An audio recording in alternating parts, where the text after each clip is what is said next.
Уважаемые коллеги, вашему вниманию предоставляется сообщение. Тема обозначена. Это рекомендации по импортозамещению в связи с определенной политической ситуацией в нашей стране. Что мы можем использовать? Что же является российским программным обеспечением? Длинный текст, но я так коротко скажу, что то предприятие, в уставном капитале которого есть не менее чем 51% российских представителей, считается российской компанией. И если это компания по производству программного обеспечения, то это программное обеспечение можно использовать. Все мы, наверное, помним еще постановление 2015 года номер 1236, который рекомендовал государственным образовательным организациям, учреждениям переходить или использовать уже программное обеспечение российского производства, устанавливал запрет на приобретение импортного программного обеспечения. Это 2015 год. Потом еще, если в системе образования говорить, то через 2 года потом все как-то устаканилось. Опять разрешили приобретать офис Windows, и где-то спустя 3 года, наверное, через 3 года вернулись к этому вопросу еще раз. То есть было рекомендовано образовательным организациям в компьютерных классах, чтобы не менее 50% компьютеров были оснащены операционной системой Linux, свободно распространяемой системой, и там был установлен, соответственно, OpenOffice.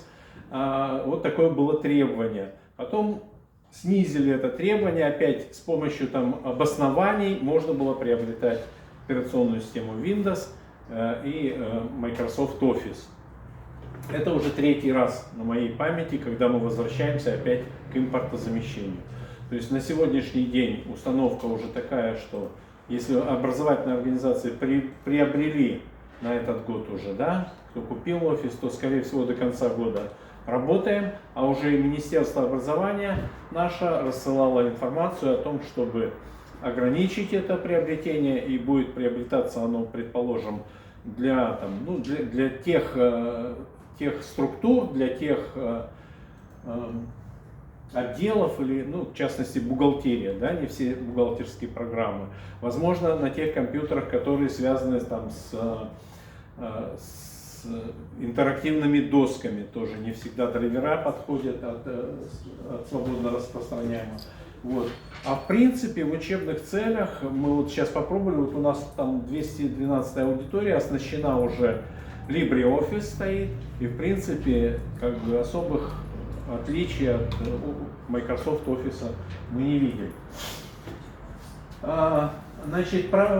Было разослано уже ряд информационных писем, в частности, одно из писем Минцифры о том, что создан реестр, адрес здесь реестр digital.gov.ru, реестр программного обеспечения, и если это программное обеспечение не входит в этот реестр, то как раз то и использовать будет его нельзя. Обратите внимание на последнюю строчку, что Zoom, обращаем особое внимание на недопустимость использования органами управления, соответственно, образовательными организациями, которые финансируются за счет бюджета. Это Zoom, Discord, в частности, Microsoft Teams, Skype. Было несколько писем от Министерства образования Республики Коми, в частности от ЦИТа, тоже об импортозамещении программного обеспечения на российское.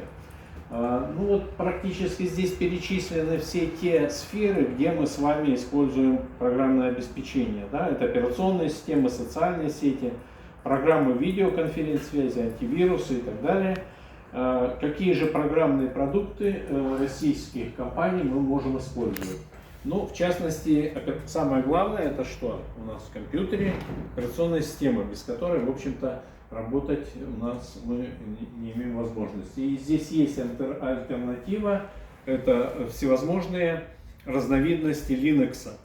Там достаточно много, его Linux Meta, в частности Astra Linux, Многие операционные системы, основанные на платформе Linux, они свободно распространяемые, а если уже там какие-то особые госкомпании, да, с которым надо специальная защита, это уже вот Astra Linux, вернее, да, с определенной защитой, естественно, эти программные продукты будут платные.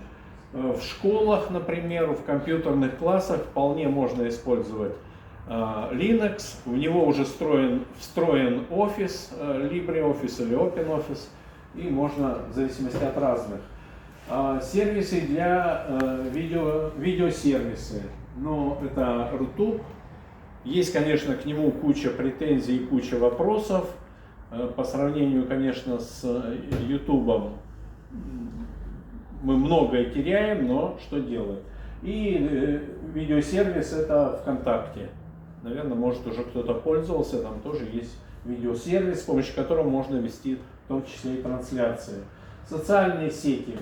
Значит, вот сверху как раз обозначены то, что импортные, и многие из них уже даже заблокированы. Инстаграм, да, Facebook, что-то там еще, WhatsApp работает. Это как раз компания Meta. И аналоги, вот внизу, аналоги российских сетей. Это мы можем использовать ВКонтакте, сейчас как бы наиболее популярно.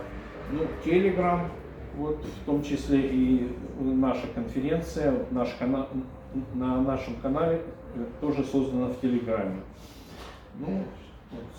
Давно забытая всеми, но на самом первоначальном этапе, кто помнит, начинали с Аськи, наверное, все. Кто постарше, наверное.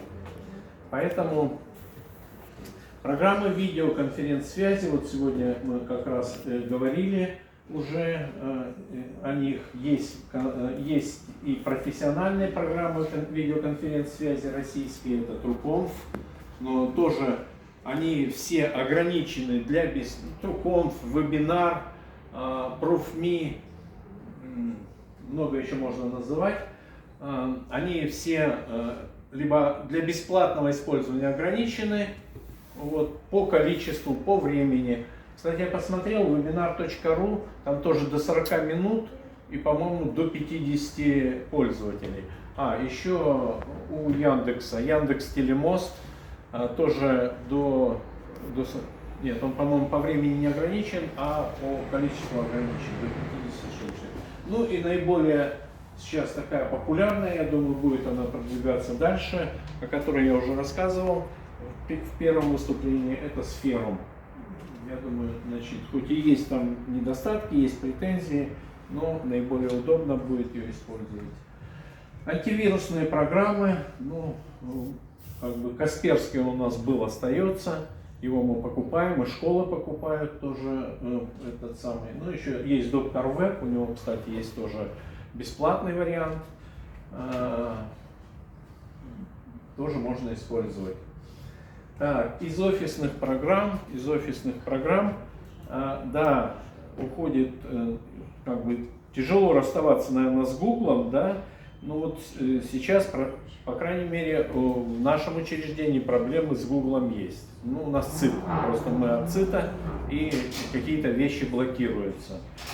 Но есть аналоги, это в частности мой офис, R7 офис, Office 360 у Яндекса, и сейчас этот офис, он, то есть так же, как и если кто-то использовал Office 365 у Microsoft, Office 360 у Яндекса для образовательных организаций, зарегистрировавшихся, по-моему, до 31 августа на год бесплатно.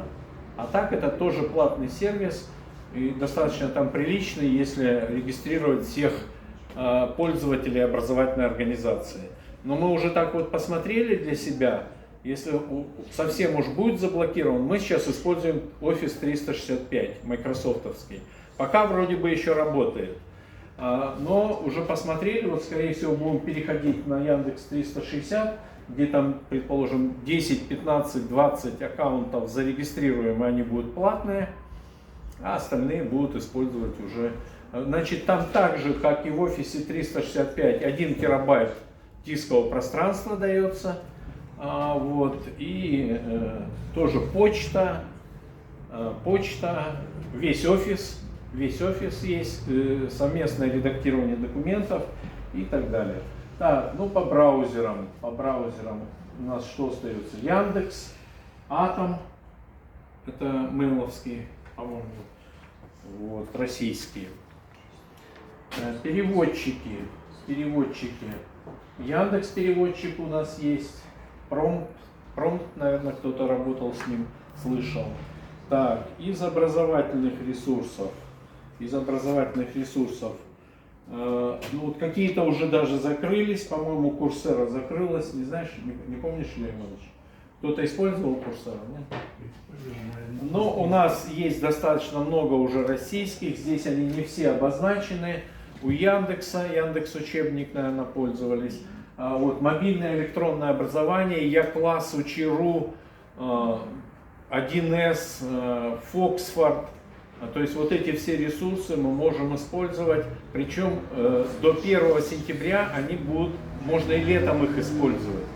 Если регистрируете ребенка, его должны, по-моему, родители на сайте educon.ru.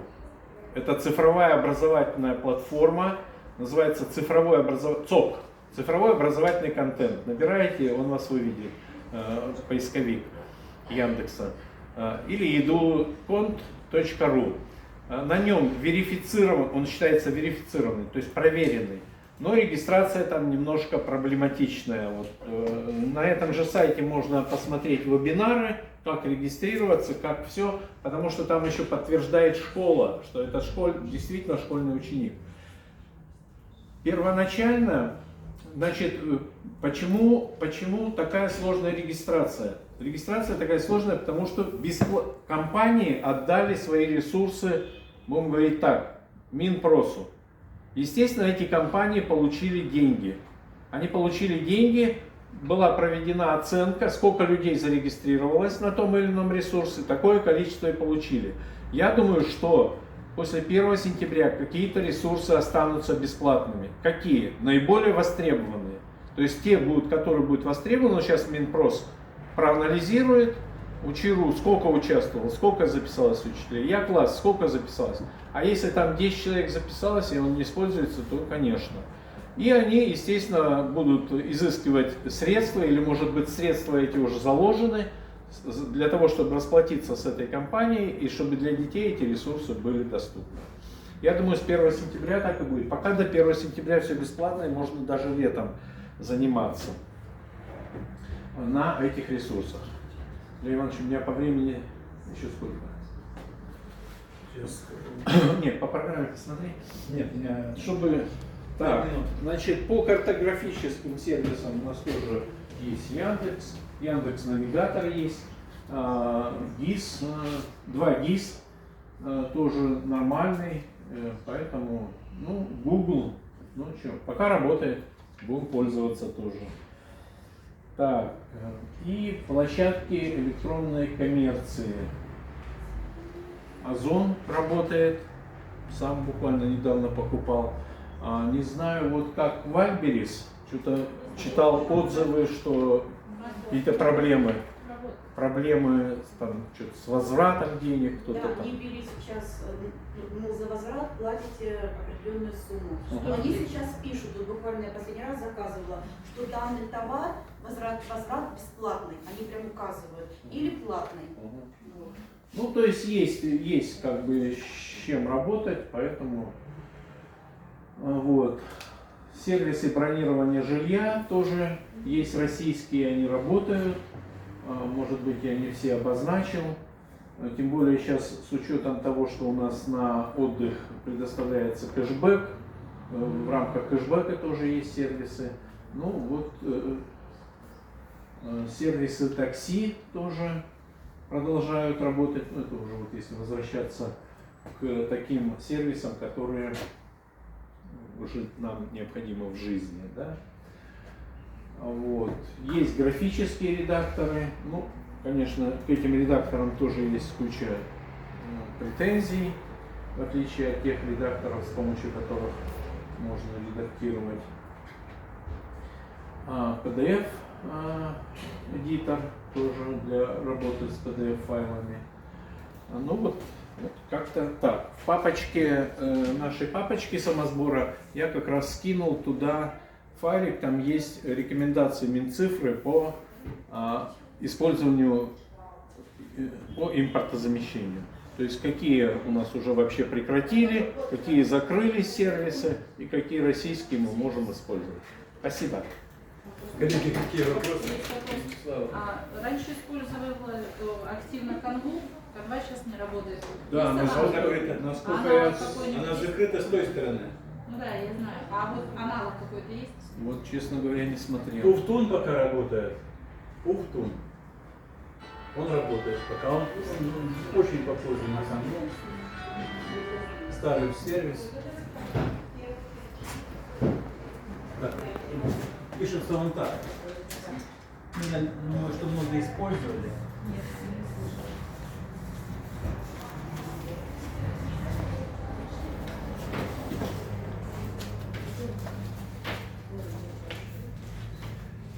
Ну и работает еще старый этот сервис наш, который с анимацией. Прези. Прези. Прези.